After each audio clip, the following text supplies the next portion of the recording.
So, Mr. RTY, starting with you first, and I have a question relating to the intellectual property of our India.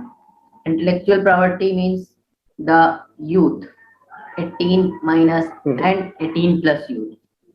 And अब मैं हिंदी में बोलना चाहूंगा इसको कि मेरा ये मानना है कि विदेशी ताकतों द्वारा हमारे देश की इंटेलेक्चुअल प्रॉपर्टी को बर्बाद करने के भारी भरकम षड्यंत्र तैयार किया जा रहा है ऑनलाइन गेमिंग और अन्य कई प्रक्रियाओं के तहत। तो आप उन प्रक्रियाओं को उजागर कीजिए और इसको जस्टिफाई करिए कि हाँ, ये एक हमारे देश का बहुत पॉसिबल थ्रेट है कि हमारे देश को बर्बाद करने के लिए इंटेलेक्चुअल प्रॉपर्टी को हाईजैक किया जा सकता है और इसको नुकसान पहुंचाया जा सकता है। Mister RTY। Okay. Recently we have seen that government banned many apps like TikTok and like many other apps of Chinese companies. So one of the reasons was because these apps are like trying to distract a youth from the path of success.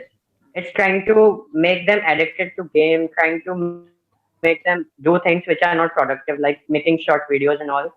So these type of apps and this kind of application like websites and all, they are just social media distracting a youth and destroying our intellectual property, as you said.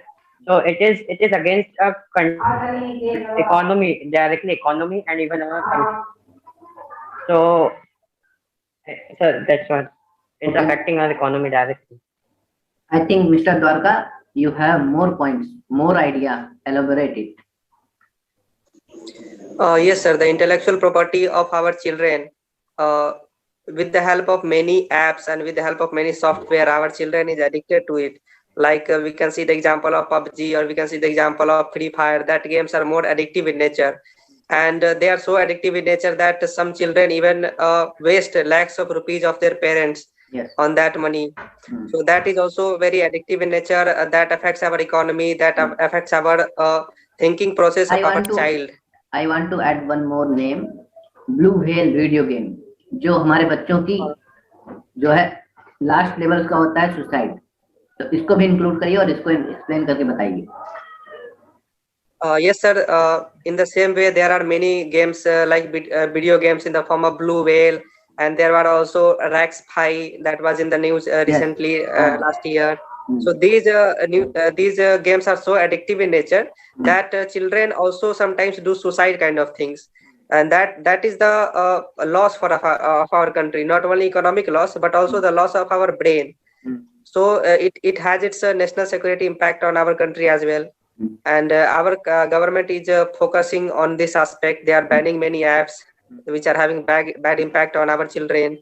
And in this aspect, sir, we can learn from China that how China is controlling so much of the app industry, so that it cannot have much impact on their children. So our government is also focusing on this, sir. Okay, Mr. RTY, I think you want to add some more points right now. So.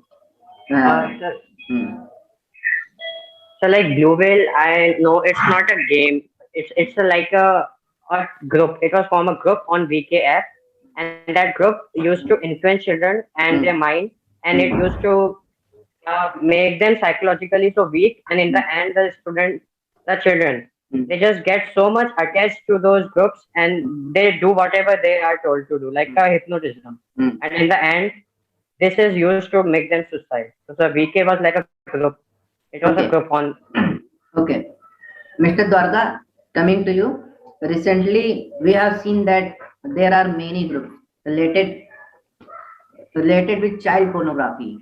There are many groups where many children are connected with that group and watches porn and do unethical things, and the groups are led by our counterparts nations like Pakistan, China, Korea, to destroy our intellectual property, to demotivate our youth, and to make a very serious threat, because हमारी country की जो intellectual property है उसका लोहा पूरा विश्व मानता है। हम पूरे विश्व में 60% से ज्यादा जो आईटी सेक्टर के बड़े बड़े जो साइंटिस्ट हैं, इंजीनियर्स हैं, वो सब हमारे कंट्री से ही हैं। तो यूएसए, चाइना और भी जो हमारे कंट्रीज हैं, जो हमारे कम्पिटिटिव कंट्रीज हैं, हम दुश्मन नहीं कह सकते हैं, वो कम्पिटेटिव हैं। तो कुछ लोग हमारे कम्पिटेटिवनेस को इस दिशा में ले जा करके करने की कोशिश कर रहे हैं, इस पर आप प्रकाश डालिए। और मिस्टर आरटी भाई, आप पॉइंट्स को कंटिन्यू रखिएगा अपने माइंड में, और आपकी बारी आएगी तो आप बताइएगा। Mister Dwarka, start. Yes, sir. There is no doubt, sir. Our minds are best in the world. Most of the CEO of the top companies are Indians right now. But at the same time, sir, we are also vulnerable to many threats on the cyber issues. For example, sir, child pornography is banned in our country, and in all over the world it is banned. But there are many websites that is run by our inimical country like China and Pakistan, and which target the children of our country. So they are obviously they are doing harm to our intellectual property. They are doing harm to our thinking process of our child, so that they do not grow.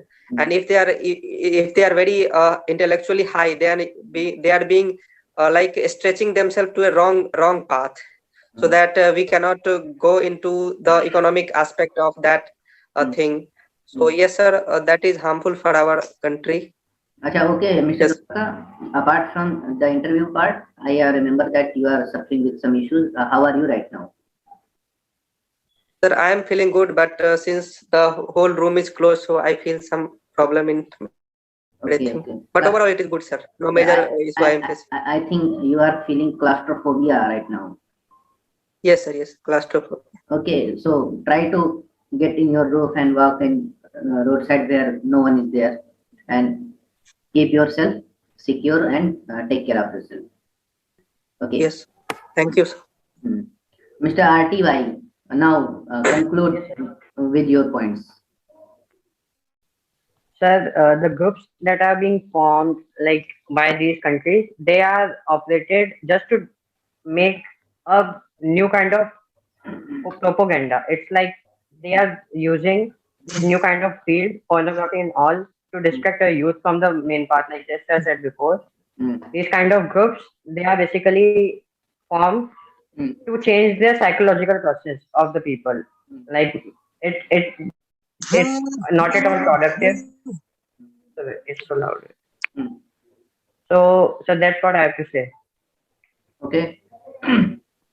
Staying with you, Mr. RTY, a recent news that 4,000 kg illegal drug, or we can say opium-like drug or any kind of illegal drug, which are very harmful to intake. तो मैं कहना चाहूंगा ये 4,000 kilo ये तो पकड़ा गया, लेकिन इससे ज्यादा का कंजम्पशन अपने इंडिया में है। आई थिंक कि अपनी internal security in terms of destroying our intellectual property, our youth, एक नशा भी एक रास्ता हो सकता है जिससे हमारे देश को बर्बाद करने की प्रक्रिया की जा सकती है। तो इसके बारे में बताएं कि इसके बारे में क्या सॉल्यूशंस हो सकते हैं, और ये 4,000 केजी जैसा बड़ा अमाउंट आ रहा है, इसमें क्या अपने देश के लोगों का भी हाथ है, क्योंकि बिना सहयोग के, बिना ऑर्डर के इतनी वैल्यू में आना इम्पॉसिबल है। So drugs basically now has been on a rise because of capture of Afghanistan by Taliban. So the growth of opium trade is definitely on a rise. And even if we see in the northeast, the Myanmar has been taken over by the army, Janata government. So even from that side, we see Mizoram, is a rise in drug trade. So we have to take action on drugs because it is directly influencing our youth. It is directly influencing all our country's productivity and our intellectual property. So for these, I think whatever the first action should be, we have to first even the checking. We have to stop these trades so that they cannot enter into our country. After, even if they enter, we have to then check that the youth, they do not go on these, and we can do this by rehabilitation centers. We have to open a lot of rehabilitation centers for youth getting addicted to it, or even those who want to just stay away from it. They can go to rehabilitation center. Like in even Mizoram, we can take an example. There are a lot of drug addicted youth, but we do not have a lot of rehabilitation centers even in Mizoram. So the government has to open it. Okay, Mr. Dwarka, put your opinion here on this issue. Yes, sir. Sir, India is situated between this golden crescent and golden triangle, so it is always vulnerable to drug-related crime and drug-related vulnerability. And if we see our border states, especially Punjab and Mizoram, a large number of drugs come to these two states for consumption. And recently, what you said about 3,000 kg of drugs that has been found in the Mundra port, the worth of these 3,000 kg of worth is more than 20,000 crore. And sir, mostly this money is used in terror kind of thing or in illegal thing. So that has its own impact on our national security. So what we can do is to strengthen our border security, strengthen our surveillance on the border areas. Secondly, we can do something with the Taliban, make an arrangement with them so that these drugs should not flow in our country.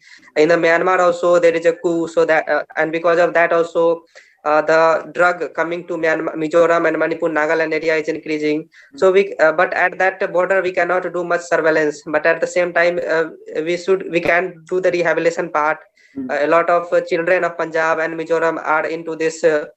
Not only business but also consuming this, so we can rehabilitate them. We can have border surveillance on the border areas. We can make a policy. We can continue our dialogue with the Taliban so that we can stop this coming of drug into our country. So sir, yes sir, this can be done, sir. Okay, Mr. RTY, tell me how social media platforms and other OTT platforms are dangerous to destroy our intellectual property, to divert our intellectual minds from growth, from growing up India, या फिर हम कह सकते हैं पूरी की पूरी India culture को आगे के 10-15 सालों में बर्बाद करने का एक ये मास्टर प्लान है। और इस पे गवर्नमेंट ने ओटीटी रेगुलेशंस और इंटरमीडिएट गाइडलाइंस लाई हुई हैं, तो सारा पॉइंट्स इंक्लूड करते हुए इसके बारे में बताइए। The social media currently has been a very unregulated sector even all over the world, and there are like a lot of information, and we can call it misinformation also, because fake news and all are like passing every second, and we cannot even control it because we cannot know the origin. The government has made rules on the social media company to tell the origin to the government of any media message and control the spread of fake news on the social media. And sir, about OTT, and sir, yes sir, in social media I will add that even the organizations are using these to the radicalization of our youth. So that's also one of the points. And about the OTT platform, we find a lot of content which is not suitable for the society, like nudity and adult content, and even the language, coarse language. So these kind of system, the OTT makers should themselves first try to self-regulate. But the government has also got new regulation, adding new limits like 7+, 13+, 16+. They will classify their own content and they will regulate their own content. They will try to not make content and post content on OTT platform which are against the national security. Okay, Mr. Darka, and give your opinion, including Grievance Cell. Yes sir. Sir, social media has advantage as well as its disadvantages. So the disadvantages includes that it helps in increasing radicalization for the terrorist organization, for the inimical forces. At the same time, it also increase the fake news. It also circulate the fake news. So these kinds of things are creating a communal disharmony in our society. So it has its own negative points. As far as OTT is concerned, sir, in my knowledge, there is no proper regulation on OTT. There are many things that on OTT like nudity, abusive language, and there is no proper control on how which part of the any is to be shown and not to be shown. So there should be a proper regulation. And since social media and OTT are the decentralized method of communication, so this cannot be regulated much. But government should should do something regarding this. Okay, Mr. RTY, coming to you.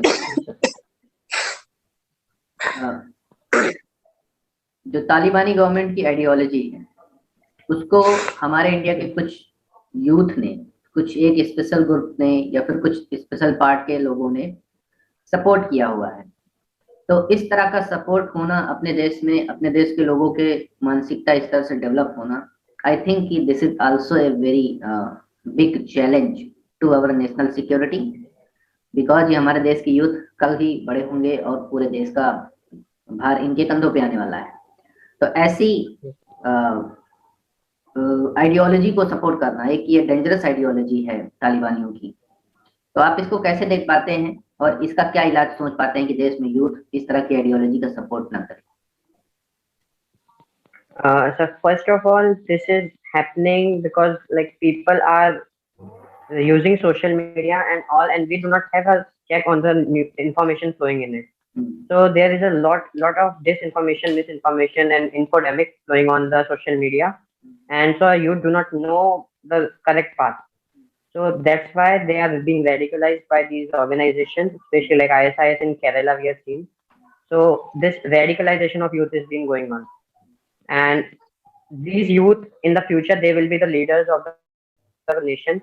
So we can not expect them to follow such ideologies because this is an ideology of anarchy, and we are a democracy.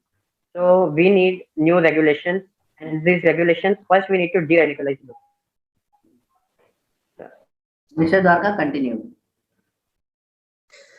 Yes, sir. The ideology of the Taliban is very extremist ideology. It is a religious ideology as well.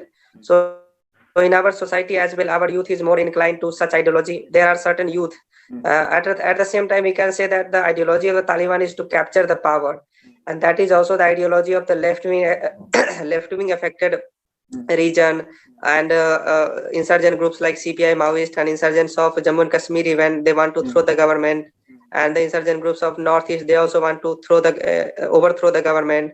So that is the ideology. And in fact, if we see the religious part of it, then the Kerala sometimes is said to be that it is moving towards more it is more vulnerable to terrorism because of its demography, as well as because of its diaspora that is present in the Gulf country.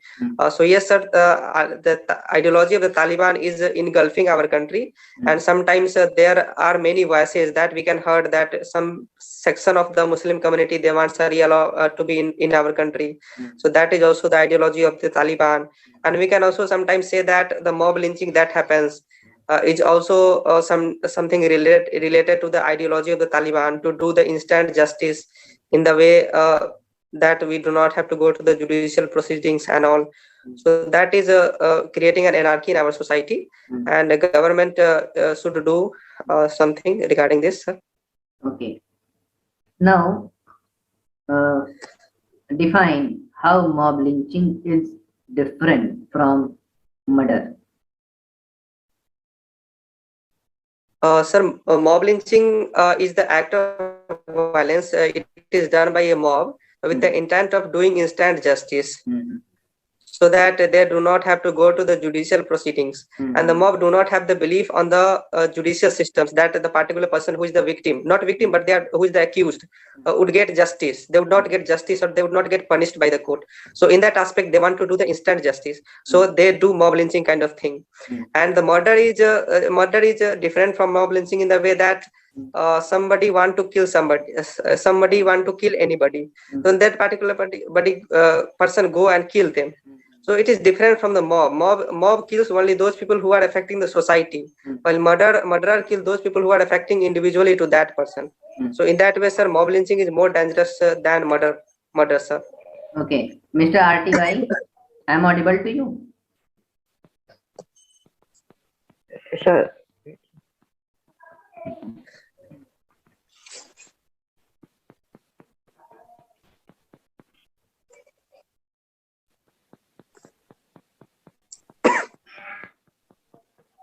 So not audible clearly. Hello, I am audible to you. Hello, am I audible? Am I audible now? Yes, sir, audible. Yeah, okay, Yes, sir. fine. Now, you have to define the word youth terrorism and how to control the youth terrorism in our India, Mr. RTY. Sir, not clear. Youth terrorism and youth terrorism क्या है, इसको define करिए, और भारत में youth terrorism को रोकने के लिए क्या क्या उपाय किए जाएं, आप वो डिफाइन करिए।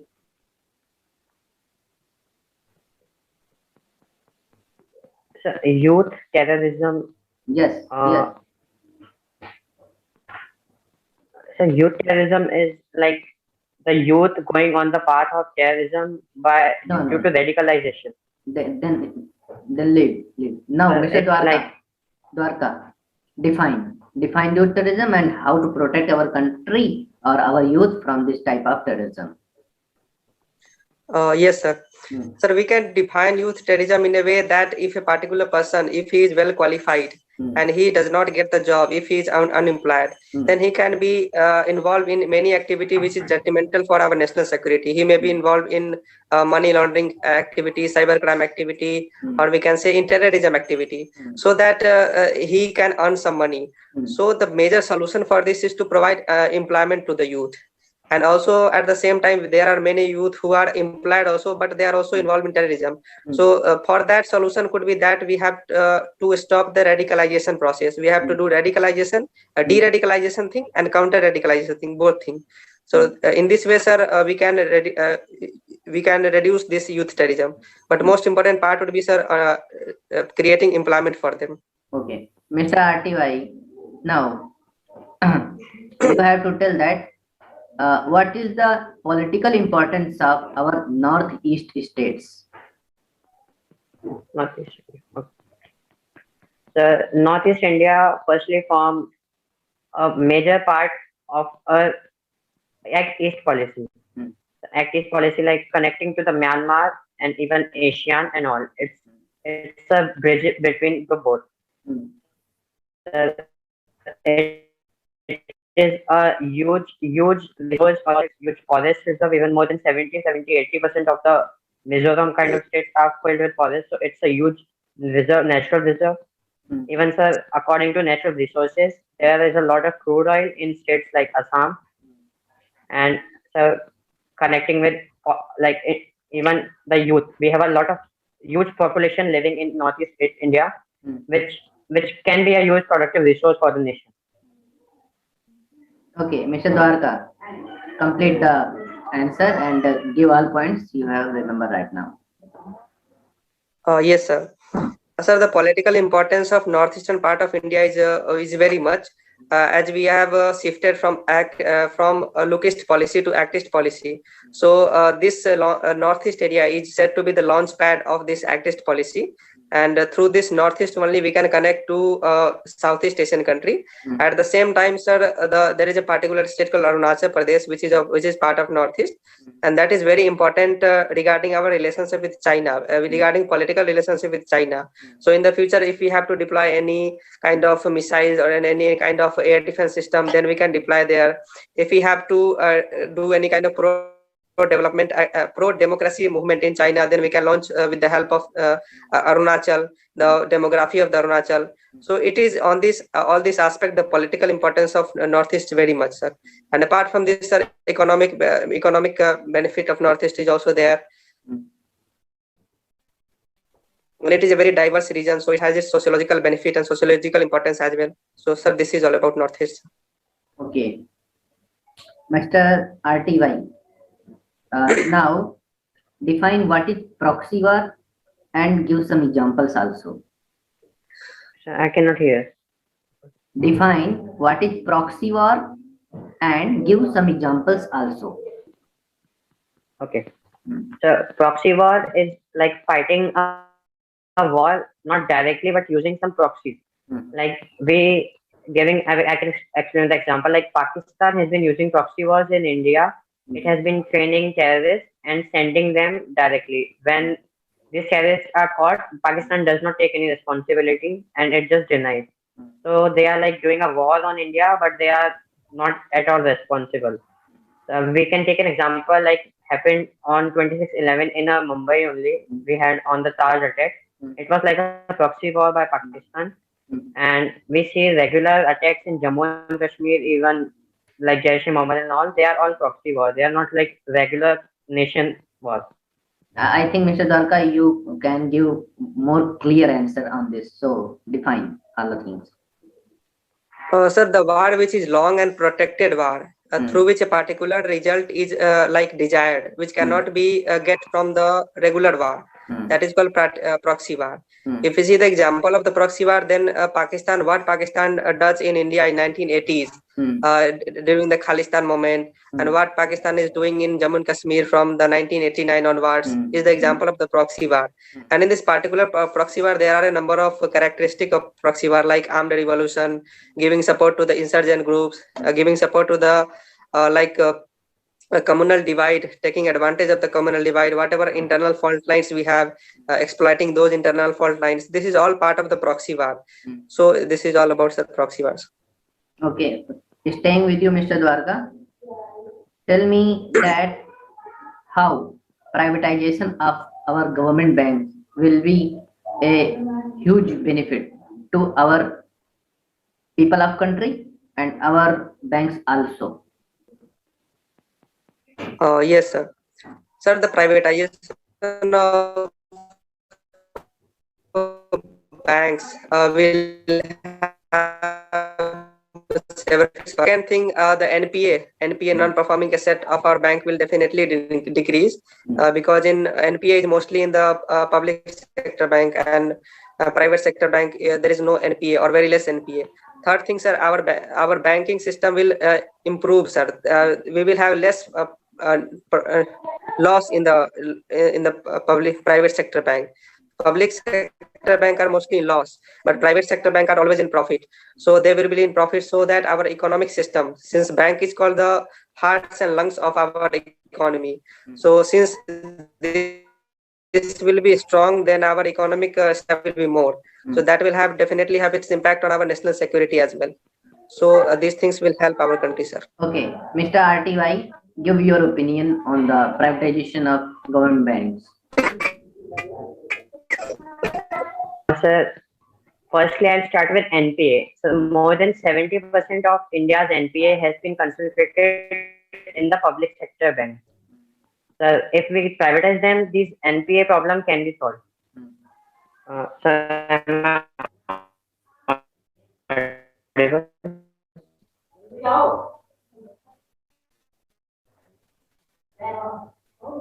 Yes, audible. Yes, you are audible. Continue, Mr. RTY, continue. We can solve NPA problem.